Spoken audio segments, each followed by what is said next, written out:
Let's discuss this now and more with University of Tehran professor Seyed Marandi. Professor Marandi, great to have you on the program with us again. Well, the U.S. has partially lifted sanctions on Iranian oil, as I just mentioned, and that could potentially bring billions of dollars to Iran, the country that it is literally bombing at this very moment. What do you make of Washington's decision? You're right. They are literally bombing at this moment. I don't know if you heard the explosion just close by. The fact is that this is a very silly move. The Iranians know how to sell their oil, just like the Russians, and they will continue to do so. And they will not allow the Americans to manipulate the market. Iranian oil is sold very easily. The price of Iranian oil is very high. Excuse me. The price of Iranian oil is very high, and it will go higher as the crisis gets worse. Basically, what the United States is trying to do is to create an environment to soothe the markets, but it's not going to work because every day there's going to be a greater shortage of energy, whether it's LNG or whether it is oil or other petrochemical goods. So I certainly appreciate you talking with us as you have those bombs falling there in Tehran, and hopefully you remain safe. Professor, in a publication you said that over 20 countries have, quote, reached out to Iran to align with this new framework for managing the strait. At the same time, we have 22 countries, all perceived allies of the U.S., condemning Iran's blockade of Hormuz in a separate statement. Can you elaborate on what you meant and how does this all stack up? Well, there are a large number of countries that are speaking with the Iranians, and the Iranians are discussing a future where the Strait of Hormuz is controlled in a different way than before. The Iranians, of course, demand compensation for the atrocities carried out against the country. And of course, these Arab family dictatorships are deeply complicit in these atrocities. They have blood on their hands. In fact, Al Jazeera Arabic just hosted a guest who was calling for the Americans to focus on Iranian infrastructure and to target ordinary Iranians. So these regimes, not only do they host U.S. bases and allow them to fire missiles from those bases against Iran and elsewhere in their countries and use their airspace, but now they're specifically allowing guests to call for the destruction of critical infrastructure to bring ordinary Iranians to their knees. So in future, Iran is going to treat these despots a bit differently. And the talk is that Iran will allow ships to go through, but they will have to, pay in yuan. This would, I think, be a very significant shift because it would quicken the pace of the dollarization. Professor, there are reports that Iran is charging corporations and governments for safe passage through the strait. Some cite a $2 million fee. How fair is that, given most countries have refused to take part in operations against Iran? Well, nothing has been finalized as far as I know. But the fact is that the countries that own the oil, meaning Qatar and gas, Kuwait, Emirates, Saudi Arabia, and Bahrain, they have facilitated the airstrikes against Iran. They facilitated the murder of ordinary Iranians. So they're the ones who effectively have to begin paying for Iran's reconstruction and reparations to ordinary Iranians who've lost family members, who've lost children, who've lost him. Just last night, a 20-day-old infant was murdered among other children in Tehran last night. 7 children, and including one infant, were murdered in a single airstrike on the east of the city. So these regimes they're answerable for these crimes. And it's quite extraordinary that these regimes, along with Erdogan and Sisi and Abdullah of Jordan, they condemned Iran for Iran's retaliation against U.S. bases and assets in these countries, but they failed to even mention in their joint statement that it was the United States and the Israeli regime that launched this unprovoked war against Iran, using, in most cases, the airspace of these countries, and continue to use the airspace of these countries and the land, the territory of these countries to strike Iranians. So this sort of impunity, I think, calls for Iran to change its policy.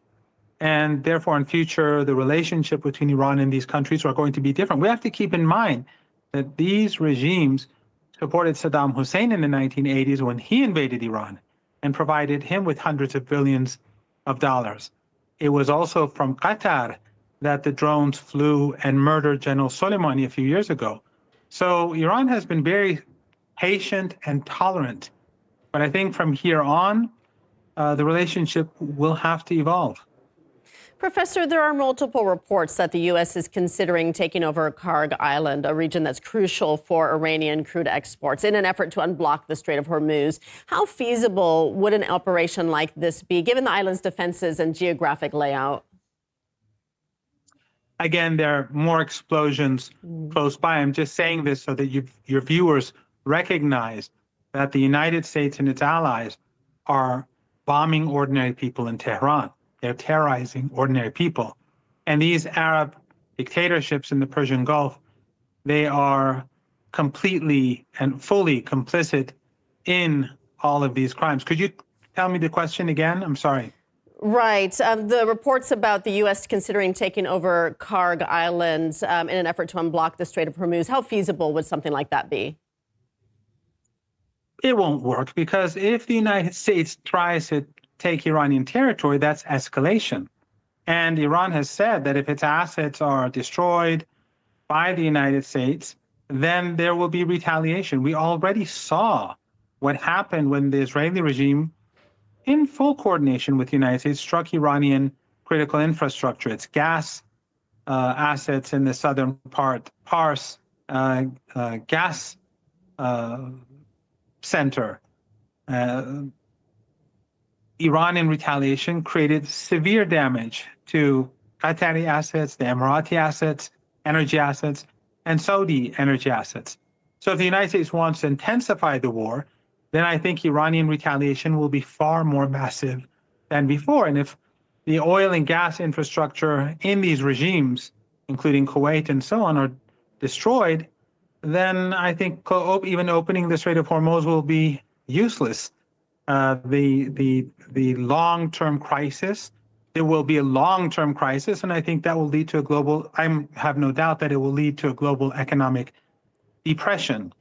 And the Iranians are far more prepared for such a scenario. We've been under sanctions for decades, but when the U.S. economy goes downhill and the global economy goes downhill, the world will remember that this was done because of the Zionist regime and led by Trump and Netanyahu. Professor, we've heard Donald Trump say multiple times now that the United States has won the war. How are statements like that being seen in Iran? Is this perhaps Trump trying to get out of this mess that he's started, or is he maybe trying to divert attention? Yes, it's quite strange. On the one hand, Iran has been obliterated, and yet he's begging countries across the world to help him open the Strait of Hormuz. Which one is it? It's either this or that. And we all recall that during the last 3 weeks, they've been constantly saying that Iran is running out of launchers. Iran is running out of missiles. It's running out of drones.